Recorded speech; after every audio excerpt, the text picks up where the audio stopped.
The champions of socialism call themselves progressives, but they recommend a system which is characterized by rigid observance of routine and by a resistance to every kind of improvement.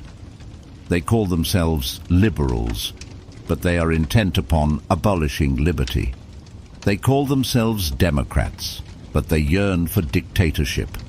They call themselves revolutionaries, but they want to make the government omnipotent. They promise the blessings of the Garden of Eden, but they plan to transform the world into a gigantic post office. Every man but one a subordinate clerk in a bureau. Freedom is indivisible. As soon as one starts to restrict it, one enters upon a decline on which it is difficult to stop. It is vain to fight totalitarianism by adopting totalitarian methods. Freedom can only be won by men unconditionally committed to the principles of freedom. The first requisite for a better social order is the return to unrestricted freedom of thought and speech. The government and its chiefs do not have the powers of the mythical Santa Claus. They cannot spend except by taking out of the pockets of some people for the benefit of others. Those who are asking for more government interference are asking ultimately for more compulsion and less freedom. Freedom really means the freedom to make mistakes. It is not the fault of the entrepreneurs that the consumers, the people, the common man, prefer liquor to Bibles and detective stories to serious books, and that governments prefer guns to butter. The entrepreneur does not make greater profits in selling bad things than in selling good things.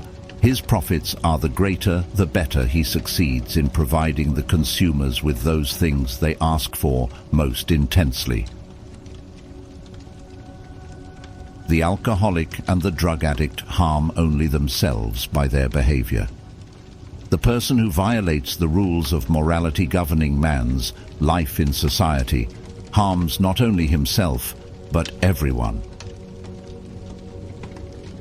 Many who are self-taught far excel the doctors, masters and bachelors of the most renowned universities. All people, however fanatical they may be, in their zeal to disparage and to fight capitalism, implicitly pay homage to it by passionately clamoring for the products it turns out.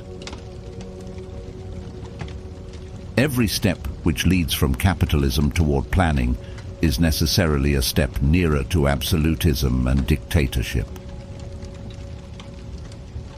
The worst thing that can happen to a socialist is to have his country ruled by socialists who are not his friends. Innovators and creative geniuses cannot be reared in schools.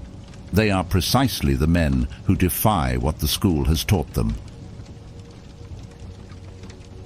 Economics is not about things and tangible material objects.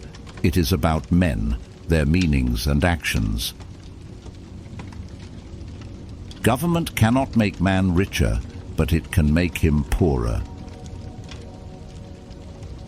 Civilization flourishes only when people are free to produce without being subjected to government coercion. Nobody ever recommended a dictatorship aiming at ends other than those he himself approved. He who advocates dictatorship always advocates the unrestricted rule of his own will. All rational action is in the first place individual action. Only the individual thinks, only the individual reasons, only the individual acts.